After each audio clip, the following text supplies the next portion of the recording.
Hello friends, welcome back our educational channel be on science. Friends, हम लोग discussion कर रहे हैं धातु और अधातु।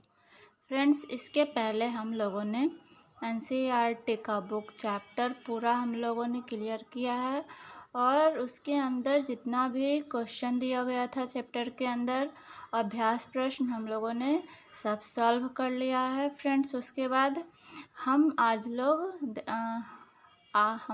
देखेंगे भारतीय विधान का आंसर क्वेश्चन। फ्रेंड्स, इसको भी हम लोग पूरा सॉल्व करेंगे। तो चलिए फ्रेंड्स, हम लोग इसे सॉल्व करते हैं। देखिए फ्रेंड्स, वस्तुनिष्ठ प्रश्न दिया हुआ है। इसमें पहला क्वेश्चन दिया हुआ है, निम्नलिखित में से किस धातु को केरोसिन में डुबाकर रखते हैं? तो इसका राइट ऑप्शन होगा सोडियम। क्वेश्चन नंबर 2 है, बॉक्साइट निम्नलिखित में से किस धातु का अयस्क है? तो इसका आंसर हो जाएगा एल्युमिनियम। आगे दिया हुआ है, निम्नलिखित में से किस धातु पर वायु का प्रभाव नहीं पड़ता है? तो राइट ऑप्शन हो जाएगा सोना। चौथा क्वेश्चन है, निम्नलिखित में से कौन सा लवण समुद्री जल में पाया जाता है? तो फ्रेंड्स, NaCl जो है समुद्री जल में पाया जाता है। आगे दिया हुआ है क्वेश्चन नंबर 5 है, इनमें से किस धातु का विस्थापन उसके लवण के विलयन में लोहा द्वारा होता है? तो फ्रेंड्स, उत्तर हो जाएगा तांबा। नेक्स्ट क्वेश्चन है, निम्नलिखित में से कौन सी धातु साधारण ताप पर द्रव के रूप में पाया जाता है? तो आंसर हो जाएगा मरकरी या पारा। आगे दिया हुआ है क्वेश्चन नंबर 7 है, निम्नलिखित में से कौन धातु विद्युत सुचालक है? तो राइट ऑप्शन हो जाएगा ग्रेफाइट। क्वेश्चन नंबर 8 है, क्रियाशील श्रेणी में हाइड्रोजन के नीचे वाली धातुएं हैं? तो फ्रेंड्स, इसका राइट ऑप्शन हो जाएगा बुक में से इनमें से कोई नहीं। आगे दिया हुआ है फ्रेंड्स, क्वेश्चन नंबर है 9। इसमें दिया हुआ है, निम्नलिखित में से कौन सी धातु अम्लराज के अलावे किसी अन्य अम्ल में नहीं घुलती है? तो फ्रेंड्स, इसका राइट ऑप्शन हो जाएगा Au। आगे है क्वेश्चन नंबर 10, निम्नलिखित में से किस विधि द्वारा लोहे की कड़ाही को जंग लगने से बचाया जा सकता है? तो फ्रेंड्स, जस्ता की परत चढ़ाकर लोहे की कढ़ाई को जंग लगने से बचाया जा सकता है। आगे दिया हुआ है, खाद्य पदार्थ रखे जाने वाले कंस्तर पर टीन का लेप चढ़ाया जाता है, जस्ता का लेप नहीं, क्यों? तो फ्रेंड्स, इसका उत्तर हो जाएगा जस्ता जो है टीन से अधिक क्रियाशील होता है, इसीलिए फ्रेंड्स जो खाद्य पदार्थ रखे जाने वाले कंटेनर होते हैं उन पर टीन का लेप चढ़ाया जाता है। आगे दिया हुआ है, सोडियम और क्लोरीन के बीच अभिक्रिया होने पर सोडियम परमाणु एक इलेक्ट्रॉन खोकर धन आयन बनाता है, इसका राइट ऑप्शन हो जाएगा। क्वेश्चन नंबर 13 है फ्रेंड्स, इसमें दिया हुआ है, निम्नलिखित में से कौन इलेक्ट्रॉन खोकर ऑर्गन और जैसा अस्थायी इलेक्ट्रॉनिक विन्यास प्राप्त करता है? तो हो जाएगा कैल्शियम यानी कि Ca। नेक्स्ट है फ्रेंड्स, वह परमाणु जो अपने संयोजी इलेक्ट्रॉन का त्याग आसानी से कर देता है कहलाता है? तो राइट ऑप्शन हो जाएगा विद्युत धनात्मक। आगे है क्वेश्चन नंबर 15, तत्व A का इलेक्ट्रॉनिक विन्यास 2, 8, 6 और तत्व B का 2, 8, 8, 1 है। A और B के संयोजन से बने यौगिक की प्रकृति होगी। तो फ्रेंड्स, जो यौगिक की प्रकृति होगी आयनिक होगी। नेक्स्ट क्वेश्चन है, निम्नलिखित में से कौन आयनिक यौगिक है? तो राइट ऑप्शन हो जाएगा KCl। आगे दिया हुआ है फ्रेंड्स, चांदी के चमक को लंबे समय तक खुली वायु में छोड़ देने पर उसकी सतह काली हो जाती है, निम्नलिखित में से किस यौगिक के बनने के कारण ऐसा होता है? तो फ्रेंड्स, Ag2S के बनने के कारण ऐसा होता है। नेक्स्ट है, A और B परमाणु के संयोजन से आयनिक बंधन तब बनता है जब A धातु और B अधातु हो।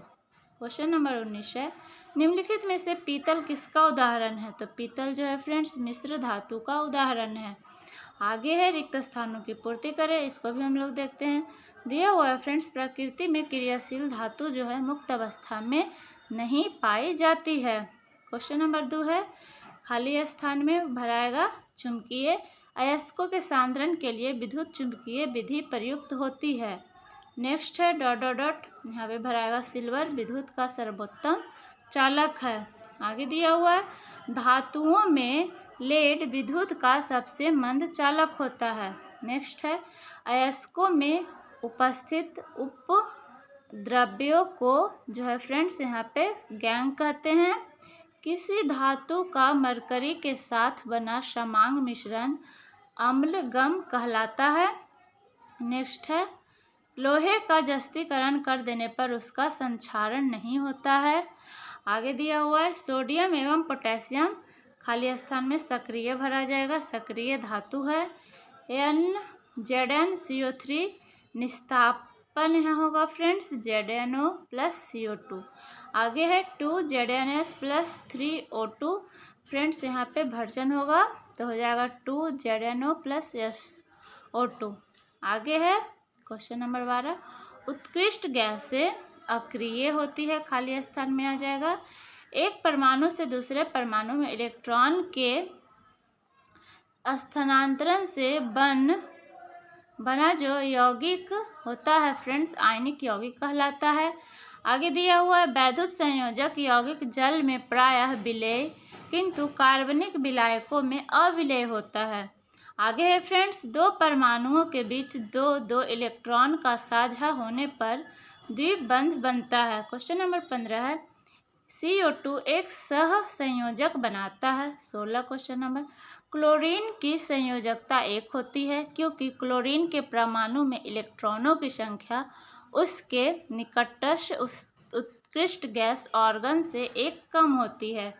नेक्स्ट है फ्रेंड्स, सही या गलत का चयन करें। तो फ्रेंड्स देखिए हम लोग इसको चयन करेंगे। धातुएं चमकीली तथा तन्य होती है तो सत्य हो जाएगा। क्वेश्चन नंबर 2 है, धातुएं विद्युत की कुचालक होती है, असत्य होगा फ्रेंड्स।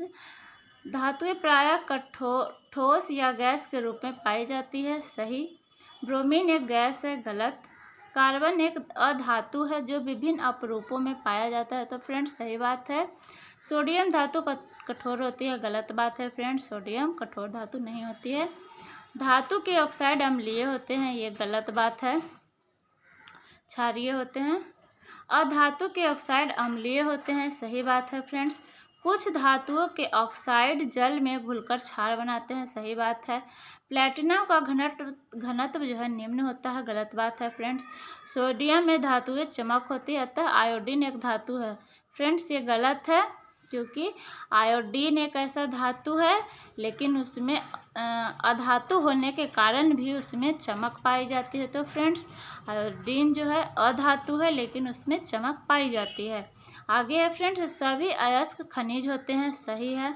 नाइट्रिक ऑक्साइड अधातु का ऑक्साइड होने के कारण अम्लीय होता है, तो ये फ्रेंड्स गलत बात है। आगे देखते हैं, पारा को छोड़कर सभी धातुएं ठोस होती है, तो फ्रेंड्स ये सही बात है और पारा धातु होते हुए भी ठोस नहीं होती है। कैल्शियम ऑक्साइड एक सहसंयोजक यौगिक है, तो फ्रेंड्स ये गलत बात है। क्वेश्चन नंबर 16 है, मैग्नीशियम क्लोराइड का जलीय विलयन विद्युत का सुचालक होता है, तो फ्रेंड्स ये सही हो जाएगा। आयनिक यौगिकों का द्रव्यमान उच्च होता है, तो फ्रेंड्स ये सही हो जाएगा। नेक्स्ट है, हाइड्रोजन अणु से हाइड्रोजन के दोनों परमाणु आयनिक बंधन द्वारा जुड़े रहते हैं, गलत कथन हो जाएगा फ्रेंड्स। आगे दिया हुआ है, प्रायः सभी तत्वों के परमाणु अष्टक नियम का पालन करने की प्रवृत्ति रखते हैं, तो सही हो जाएगा कथन। सहसंयोजक यौगिक विद्युत के सुचालक होते हैं, गलत हो जाएगा। कॉपर सल्फेट विलयन में लोहे की छड़ डुबाने पर उसकी बाहरी सतह पर तांबा एकत्र हो जाता है, तो फ्रेंड्स सही होगा। इसके लिए क्रियाकलाप भी दिया हुआ है। 24 कैरेट सोना आभूषण बनाने के काम में आता है, तो फ्रेंड्स यह गलत हो जाता है क्योंकि 24 कैरेट का सोना जो है फ्रेंड्स बहुत ही मुलायम होता है, उसमें कुछ तांबा या चांदी मिलाकर ही उसमें जब 22 कैरेट का हो जाता है उसमें 2 कैरेट कुछ मिलाया जाता है, तब थोड़ा कठोर होता है और तब उसका आभूषण बनाया जाता है। नेक्स्ट है फ्रेंड्स, क्रियाशील धातुएं प्रकृति में मुक्त अवस्था में पाई जाती है, तो फ्रेंड्स ये गलत हो जाएगा। आगे है लघुत्तरीय अति लघुत्तरीय प्रश्न, तो फ्रेंड्स हम लोग इसको देखते हैं। दिया हुआ है 2 धातु एवं 2 अधातु, तो इसमें फ्रेंड्स हो जाएगा धातु हो जाएगा फ्रेंड्स लोहा, सोडियम और अधातु हो जाएगा ऑक्सीजन, नाइट्रोजन। आगे दिया हुआ है समुद्री जल में पाए जाने वाले एक प्रमुख लवण का नाम लिखिए। तो फ्रेंड्स इसका हो जाएगा NaCl। आगे दिया हुआ है किसी धातु का नाम लिखिए जो साधारण ताप पर जो है द्रव अवस्था में रहती है। तो फ्रेंड्स इसका उत्तर हो जाएगा ब्रोमीन, इसका उत्तर हो जाएगा। आगे देखते हैं, आगे दिया हुआ है एक अधातु का नाम लिखे जो वायु के संपर्क में आने पर जल उठती है। तो राइट ऑप्शन हो जाएगा फास्फोरस। फिर दिया हुआ है कौन सी अधातु विद्युत का सुचालक होती है? ग्रेफाइट होता है। अल्फॉर्म किस अयस्क में विद्यमान रहता है? तो इसका राइट ऑप्शन हो जाएगा टिन स्टोन। नेक्स्ट दिया हुआ क्या सभी खनिज अयस्क होते हैं? तो नहीं। क्या लोहे में जंग लगना ऑक्सीकरण है? हाँ। मिश्र धातु क्या है? तो इसका उत्तर हो जाएगा दो या दो से अधिक धातुओं का समांगी मिश्रण मिश्र धातु कहलाती है, जैसे टीन, कांसा, स्टेनलेस स्टील और पीतल। आगे दिया हुआ है अम्ल गम से आप क्या समझते हैं? तो किसी धातु का मरकरी के साथ बना समांग मिश्रण अलगम कहलाता है। 11 है किसी इलेक्ट्रॉनिक विन्यास को प्राप्त कर तत्व अस्थायी बन जाते हैं। तो इसका उत्तर हो जाएगा अक्रिय गैस को प्राप्त कर तत्व अस्थायी बनते हैं। नेक्स्ट है क्वेश्चन नंबर 12। सोडियम परमाणु जल के साथ तीव्रता से अभिक्रिया करता है किंतु सोडियम आयन नहीं क्यों? सोडियम आयन नहीं क्यों? तो फ्रेंड्स इसका उत्तर हो जाएगा सोडियम परमाणु अपने अष्टक को पूरा करना चाहता है, जिसके कारण वह अपना एक इलेक्ट्रॉन जल को त्याग करना चाहता है, जिसके कारण वह जो है जल के साथ अभिक्रिया करता है, किंतु सोडियम आयन अस्थायी होता है, जिसके कारण वह जल से अभिक्रिया नहीं करता है। नेक्स्ट दिया हुआ है आयनिक यौगिकों के द्रव्यनांक और क्वथनांक उच्च होते हैं क्यों? तो इसका उत्तर हो जाएगा आयनिक यौगिक के धन आयनों एवं ऋण आयनों के बीच मजबूत स्थित वैद्युत आकर्षण बल कार्य करता है, इसीलिए इसके द्रव्यनांक और क्वथनांक उच्च होते हैं। नेक्स्ट दिया हुआ है कार्बन टेट्राक्लोराइड से होकर विद्युत धारा क्यों नहीं प्रवाहित की जाती है? तो इसका उत्तर हो जाएगा कार्बन टेट्राक्लोराइड से होकर विद्युत धारा नहीं प्रवाहित की जा सकती है, क्योंकि ये उदासीन अणुओं से बने होते हैं, आयनों से नहीं। नेक्स्ट दिया हुआ आयनिक बंधनों से आयनों के बीच किस प्रकार का बंधन कार्य करता है? तो इसका उत्तर हो जाएगा आयनिक बंधनों में आयनों के बीच आयनिक बंधन ही कार्य करता है। नेक्स्ट दिया हुआ है नाइट्रोजन अणु में कितने सहसंयोजक बंधन हैं? तो इसका उत्तर हो जाएगा 3 सहसंयोजक बंधन, त्रिबंधन, त्रिक सहसंयोजक बंधन। नेक्स्ट दिया हुआ है रासायनिक अभिक्रिया में कौन से इलेक्ट्रॉन भाग लेते हैं? तो इसका उत्तर हो जाएगा रासायनिक अभिक्रिया में संयोजी इलेक्ट्रॉन भाग लेते हैं। आगे दिया हुआ है रासायनिक बंधन मुख्यतः कितने प्रकार के होते हैं, उनके नाम लिखिए। तो इसका उत्तर हो जाएगा रासायनिक बंधन मुख्यतः 2 प्रकार के होते हैं। पहला वैद्युत सहसंयोजक बंधन, दूसरा सहसंयोजक बंधन। आगे दिया हुआ है एक परमाणु से दूसरे परमाणु में इलेक्ट्रॉनों का स्थानांतरण होने से किस प्रकार का बंधन बनता है? तो इसका उत्तर हो जाएगा आयनिक बंधन। आगे दिया हुआ है एक परमाणु से दूसरे परमाणु में इलेक्ट्रॉनों का साझा होने से किस प्रकार का बंधन बनता है? तो इसका राइट ऑप्शन हो जाएगा सहसंयोजक बंधन। आगे दिया हुआ है द्विबंध वाले किसी अणु का उदाहरण दीजिए। तो इसका राइट ऑप्शन हो जाएगा डाई ऑक्सीजन यानी कि O2। देखिए फ्रेंड्स नेक्स्ट दिया त्रिबंधन वाले किसी अणु का उदाहरण दीजिए। तो इसका उत्तर हो जाएगा नाइट्रोजन N2। आगे दिया हुआ है निम्नांकित यौगिकों में बंधन की प्रकृति बताएं। पहला में अमोनिया दिया हुआ है, तो इसमें बंधन की प्रकृति हो जाएगी सहसंयोजक बंध, एकल सहसंयोजक। दूसरा है CO2, इसमें सहसंयोजक बंधन हो जाएगा। द्विसहसंयोजक सोडियम मोनोऑक्साइड आयनिक बंधन। क्वेश्चन नंबर 24 है ऑक्सीजन परमाणु का इलेक्ट्रॉनिक विन्यास नियॉन जैसा होने के लिए उसे कितने इलेक्ट्रॉन की आवश्यकता होती है? तो इसका उत्तर हो जाएगा 2 इलेक्ट्रॉन की आवश्यकता होती है। नेक्स्ट क्वेश्चन दिया हुआ है 25। एक तत्व ए के संयोजी सेल में 4 इलेक्ट्रॉन हैं और दूसरे तत्व बी के संयोजी सेल में 7 इलेक्ट्रॉन हैं। ए और बी के संयोग में बनने वाला यौगिक विद्युत का कुचालक है। इस यौगिक के बंधन की प्रकृति बताएं और इसकी इलेक्ट्रॉनिक संरचना लिखें। क्योंकि इसमें एक इलेक्ट्रॉन का ही साझा होगा, अतः यह एकल सहसंयोजक बंधन प्रकृति की होगी और इसकी इलेक्ट्रॉनिक संरचना इस प्रकार होगी। यहाँ देखिए 2 8 7। आगे दिया हुआ एक यौगिक ए और एल्युमिनियम का उपयोग रेल की लाइन जोड़ने में किया जाता है। यौगिक ए की पहचान करें तो यह यौगिक होगा आयरन ऑक्साइड। आगे दिया हुआ है धातु ए के निष्कर्षण में सल्फाइड और कार्बोनेट अयस्कों को धातु के ऑक्साइड में परिवर्तित करना पड़ता है। क्यों? तो इसका उत्तर हो जाएगा क्योंकि धातु के ऑक्साइड से धातु प्राप्त करना अधिक आसान होता है सल्फाइड और कार्बोनेट अयस्क की तुलना में। क्वेश्चन नंबर 29 है उस मिश्र धातु का नाम लिखें जिसका उपयोग विद्युत तार को जोड़ने में किया जाता है। तो इसका उत्तर हो जाएगा सोल्डर। नेक्स्ट है लघु उत्तरीय प्रश्न। इसमें धातु एवं अधातु में एक अंतर बताएं। तो इसका उत्तर हो जाएगा धातु एवं अधातु में निम्नलिखित अंतर है।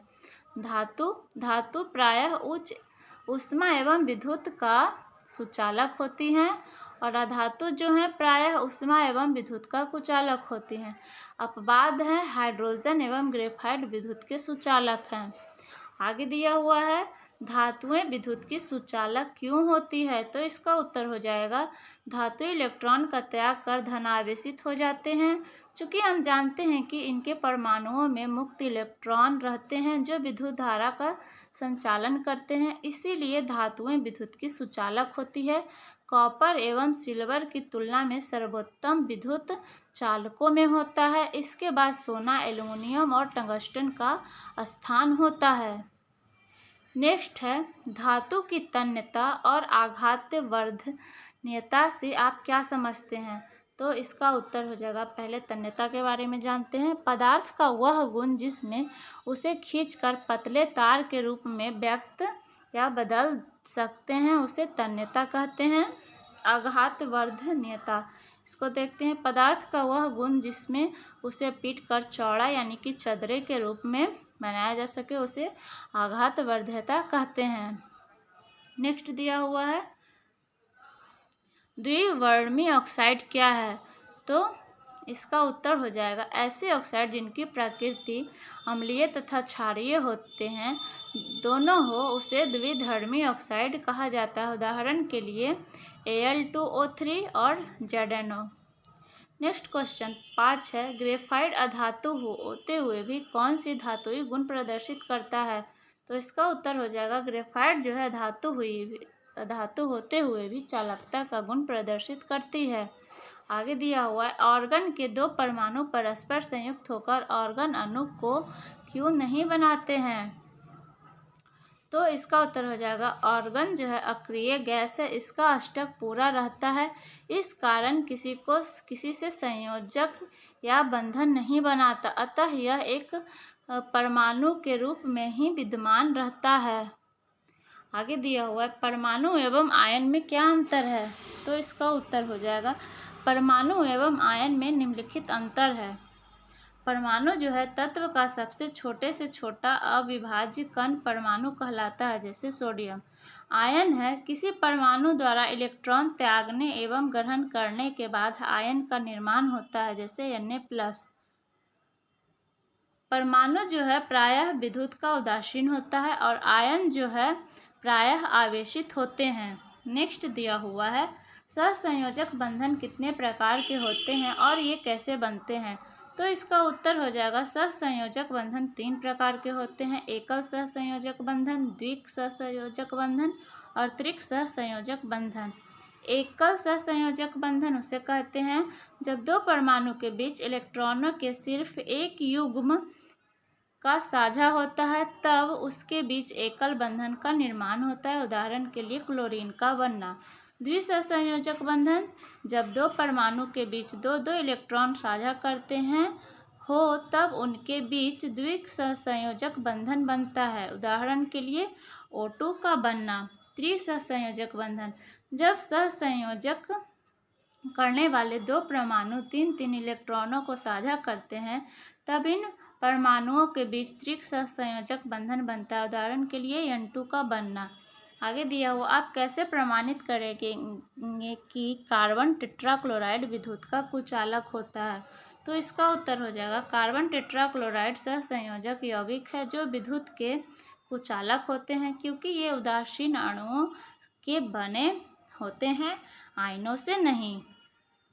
आगे दिया हुआ है, सोडियम क्लोराइड जल में घुल जाता है किंतु कार्बन टेट्राक्लोराइड में नहीं, क्यों? कार्बन टेट्राक्लोराइड नहीं, क्यों? तो इसका उत्तर हो जाएगा NaCl आयनिक यौगिक है। इसके जल में घुलने का कारण जल के अणु सोडियम क्लोराइड जैसे यौगिकों में विद्यमान आयनों के साथ क्रिया करते हैं, जिससे NaCl में उपस्थित आयनों के बीच आकर्षण बल कमजोर होकर टूट जाता है और आयन अलग हो जाते हैं। परिणाम स्वरूप NaCl जल में घुल जाते हैं, जबकि कार्बन टेट्राक्लोराइड में ऐसा नहीं होता है। ये जल में नहीं घुलता है, ये उदासीन अणु के बने होते हैं तथा आयन उत्पन्न नहीं करते हैं। आगे दिया हुआ है, CH4 और CH2 की इलेक्ट्रॉनिक संरचना लिखें। तो देखिए फ्रेंड्स, CH4 यहाँ पे है, H4 है, 4 H है और एक यहाँ पे कार्बन है, और ये CO2 है, C यानी कार्बन 1 है और ऑक्सीजन 2 है। इसका इलेक्ट्रॉनिक संरचना दिखाया गया है।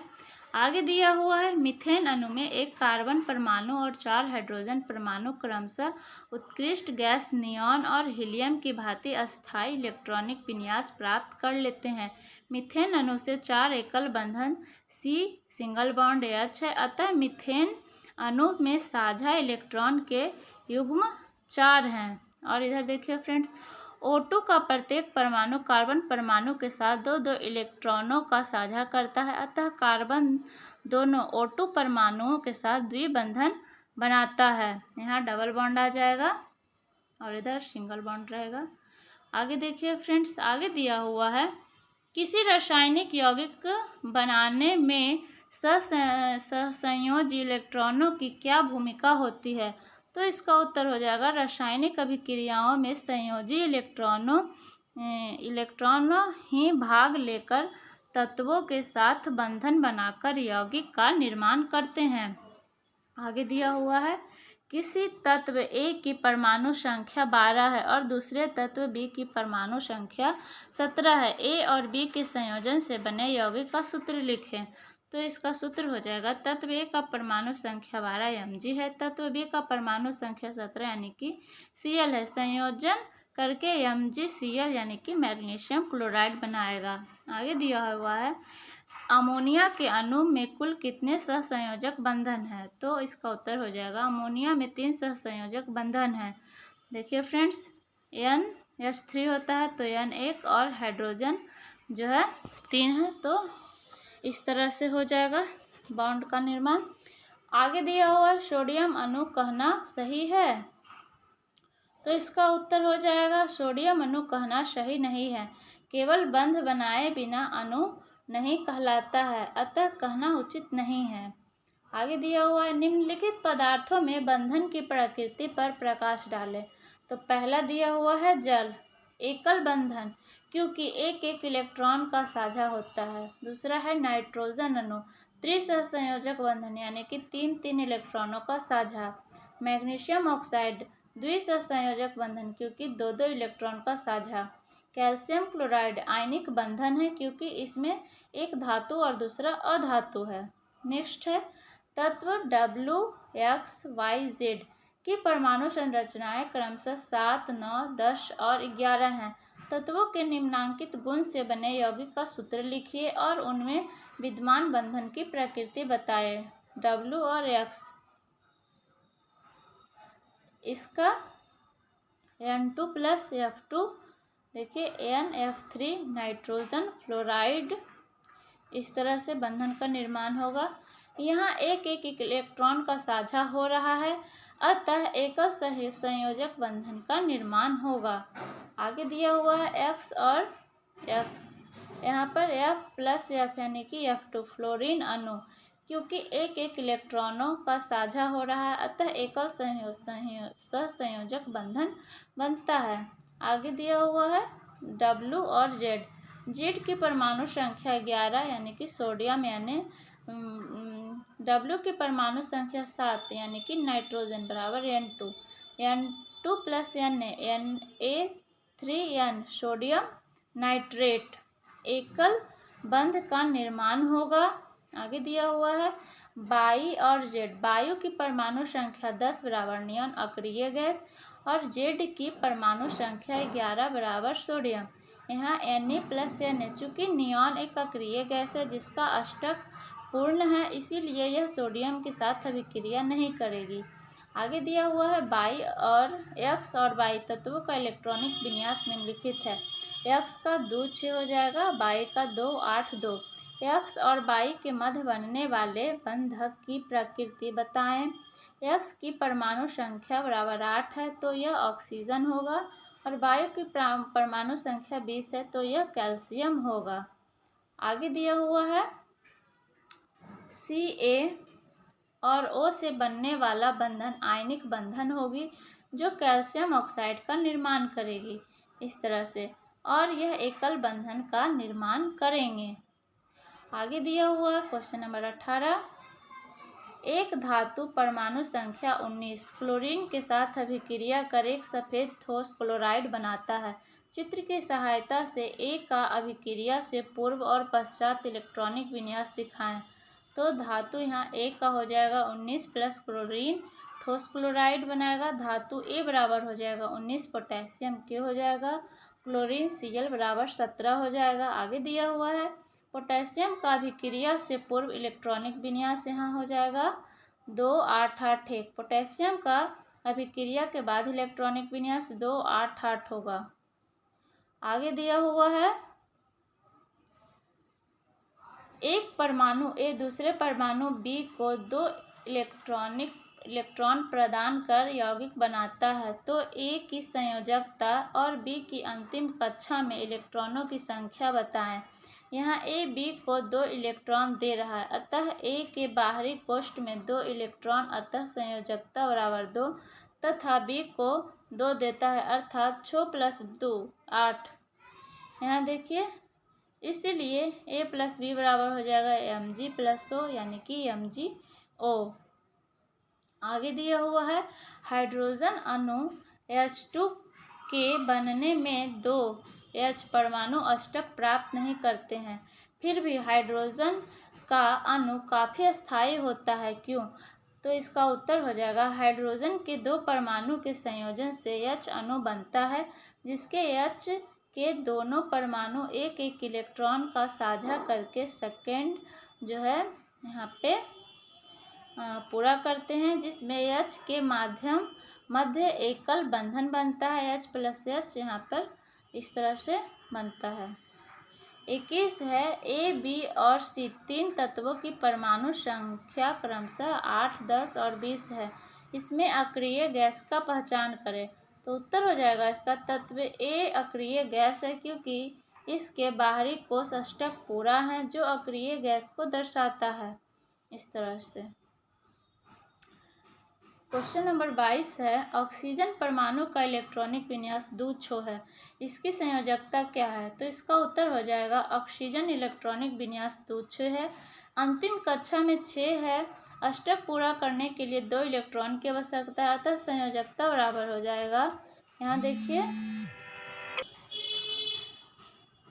देखिए फ्रेंड्स, यहाँ हो जाएगा संयोजकता जो है 2 हो जाएगा।